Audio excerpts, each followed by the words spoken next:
C'est donc la bonne nouvelle du jour. 30 centimes de ristourne à la pompe depuis ce matin. Ajoutez-y 20 centimes de baisse supplémentaire si vous allez dans une station Total et vous obtenez des prix à la pompe qu'on n'a pas vu depuis des lustres. Bonsoir Rodolphe Bonas.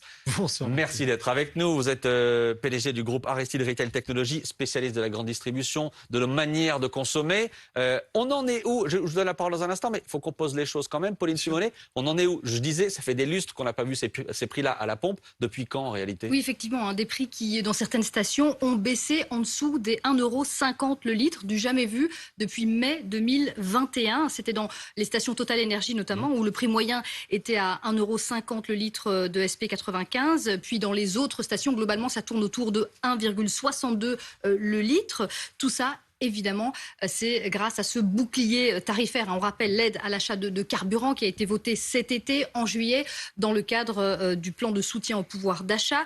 Donc pour les 2 prochains mois, en septembre et en octobre, la ristourne elle est de 30 centimes, ce qui va passer ensuite à 10 centimes pour novembre et décembre. Et vous l'avez dit, on le rappelle, dans les stations Total, on ajoute à tout cela 20 centimes de ristourne pour les 2 prochains mois et puis 10 centimes jusqu'à la fin de l'année. Et on leur fait une pub de dingue. Situation absurde, Rodolphe Bonas?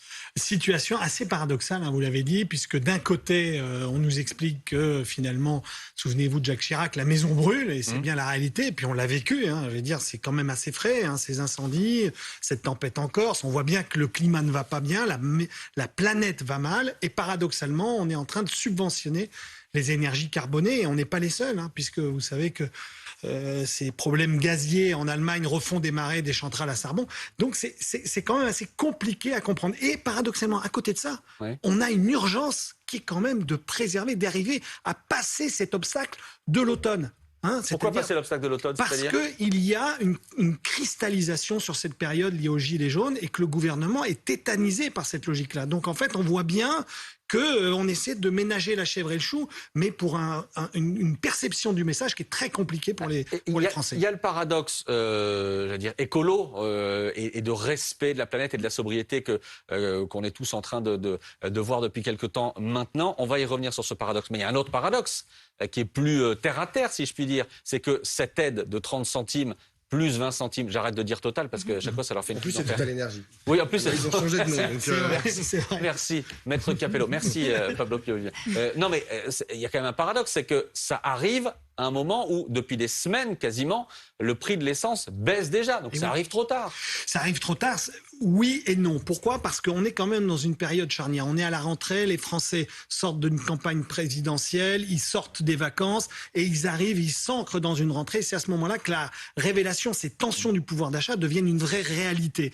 Et donc l'idée de ce coup de pouce, c'est d'essayer d'arriver à faire en sorte que, vous avez raison, ça arrive trop tard. Pourquoi? Parce que ça descend. Mais néanmoins, on a quand même une urgence, c'est d'essayer d'arriver à maintenir, si vous voulez, le climat social. Il faut surtout pas, j'allais dire que ça, comme on dirait un peu vulgairement, ça pète au nez. Oui. Donc on essaie de maintenir cette logique-là. Et là, ça fait beaucoup de contradictions. Il y a un manque de cohérence politique évident, effectivement, sur la collusion entre la sobriété et puis la subvention de l'essence. Alors il faut quand même rappeler que c'est la droite qui a poussé cette subvention jusqu'à 30 centimes. Ce n'était pas l'intention du gouvernement qui souhaitait juste prolonger de 18 centimes.